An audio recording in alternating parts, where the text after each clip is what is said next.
thanked them sincerely for coming and told them he had been waiting for them. Daniel introduced himself and his wife Claire. The moment Claire looked around the house, Daniel noticed that her expression changed. From the worried look in her eyes, he could tell that she sensed something strange. To seeing that expression on her face sometimes, Mr. Richard walked ahead of them, showing them the way after calling them because of a problem involving his daughter.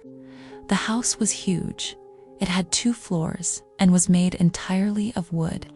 It stood alone in the middle of an empty area, with the ground covered in dry leaves. As soon as they entered, Mrs. Margaret rushed toward them and grabbed Claire's hand. The fear was obvious on her face. She said she didn't know how to thank them for coming and begged them to help her family. Claire tried to calm her down. She told her that's exactly why they were there and asked her to take a breath and tell her everything from the beginning. They entered the living room and sat down. The house was strangely cold, and the temperature suddenly dropped. The mother sat beside Claire while her husband sat near the heater. He said he kept the heater running all the time, but the house remained freezing. Daniel and Claire exchanged a glance because they already knew what that meant. After they were served coffee, Daniel asked how long they had been living there. Richard said they had lived there for years, but the strange incidents had only started a few months ago. Their lives had been peaceful and happy until everything suddenly turned into a nightmare. Claire asked them to start from the beginning. Margaret stared into the fire and remained silent for a moment before she began to speak. She said the first thing that happened was around 3 in the morning. There had been heavy rain, thunder, and lightning that night. Their daughter Emily was sleeping upstairs, and their son Ethan was sleeping in the room next to hers. Margaret woke up to the sound of her daughter. She got up and searched the entire first floor, but she couldn't find anyone. At first, she thought Ethan might be watching TV, but the entire house was dark and empty. As she was heading back to her bedroom, she heard footsteps going up the stairs. She ran to see who it was, but once again, there was no one there. She went upstairs to check on the children. She found Ethan sleeping deeply. But when she got closer to Emily's room, she heard whispers coming from inside. She opened the door and found Emily sitting on her bed. She asked her who she was talking to, but Emily said she wasn't talking to anyone, and that she had woken up because of the lightning. Margaret searched the entire room to make sure no one was hiding inside, but she found no one. After that night, the strange things began happening. Daniel asked what exactly had happened. Margaret said that one morning she woke up and went into the bathroom to wash her face. She turned on the faucet and splashed some water onto her face, but when she raised her head and looked in the mirror, she froze in terror.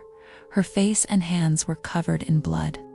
The faucet wasn't running water, it was running blood. As she remembered the sight, she buried her face in her hands. Richard continued the story and said they had no idea what was happening. The previous week, their car tires had started bursting on their own. No matter how many times they replaced them, every morning they found another flat tire. The pictures they hung on the walls would fall by themselves, and the wallpaper was peeling as if someone were violently tearing it off. The furniture moved for no reason, but the worst thing of all was their daughter, Emily. Claire asked, "What's wrong with her?" Margaret began to cry, and Richard said in a trembling voice that Emily had completely changed, as if something had gotten inside her. He told them that the night before, they had all been having dinner when Emily suddenly looked up at the ceiling and stared at it strangely. He asked her, "What are you looking at?" But she didn't answer. Then she looked at him and gave him a terrifying smile. He asked, "What's so funny?" Her answer sent a chill down his spine. "Your smell is different when you're awake." Silence filled the room. Claire said she could sense something evil inside the house and asked to see Emily. Richard said they had sent their son Ethan to stay with his uncle for a while because he had become terrified of his sister's behavior. They all went upstairs toward Emily's bedroom. A strange humming sound was coming from inside. They opened the door and found Emily lying on her bed, humming an eerie melody. Claire walked over to her and asked about the song. Emily said her boyfriend had made it for her. Claire asked if he was a classmate from school. Emily shook her head and said, "No, he lives with me in this house." Claire asked, "How did he get inside?" Emily replied, "I summoned him with a Ouija board." The words shocked everyone. Daniel stepped closer and asked if the entity had ever told her its name. She said, "No, he always refuses to tell me his name." When Daniel asked what else it had told her, she was about to answer when she suddenly looked toward the door behind him and froze. He asked her if someone was standing there. Still staring at an empty spot, she whispered, "He doesn't want you here." Claire asked, "Then what does he want?" The girl answered, "He wants you to leave this house. He wants to kill all of you." Before anyone could respond, Emily suddenly began screaming and scratching her face with her fingernails in a violent frenzy. The scene was horrifying. Richard and Daniel grabbed her and tried to stop her from hurting herself. Meanwhile, Margaret broke down crying. In the end, they had no choice but to tie Emily's hands to the bed so she wouldn't hurt herself. Just 5 minutes later, Emily suddenly calmed down and fell asleep as if nothing had happened. They all returned to the living room. Claire explained that Emily had probably used the Ouija board out of curiosity and loneliness, allowing an evil entity to enter the house and attach itself to her. She told them they had to stop it before it completely took control of her. Claire then asked Daniel to call a well-known exorcist, Father Michael, so they could perform an exorcism that same day. Father Michael arrived after sunset. They all went upstairs to Emily's bedroom, but as soon as they entered, they were horrified. Emily had freed herself from the restraints and was standing beside the window. Father Michael calmly called her name and asked if she was okay. She suddenly twisted her body in a terrifying way and looked at them with bright red eyes.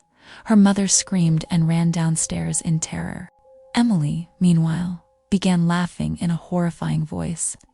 That night, Father Michael and Daniel began the exorcism with everything they had. Emily was extremely violent. They tied her to the bed, but she continued screaming and cursing at them. It was obvious that the evil entity had completely taken control of her and had no intention of letting her go. As the ritual continued, the furniture began moving and flying across the room. A chair suddenly shot toward Daniel as if someone had thrown it at him. The windows slammed violently, and powerful winds swept through the entire room. Amid all the chaos, they continued reciting the prayers because they were determined to save Emily. They continued throughout the night. With the first light of dawn, Emily's body suddenly lifted into the air on its own. Father Michael spoke the final prayer and splashed holy water onto her face. At that exact moment, Emily opened her mouth as wide as she could, and black smoke poured out of it. The smoke dissolved into the air and flew out through the window. Suddenly, everything went silent. Claire rushed upstairs to the bedroom and said it was over. She could feel that the evil was finally gone. Daniel trusted Claire's instincts. At that moment, he knew they had succeeded.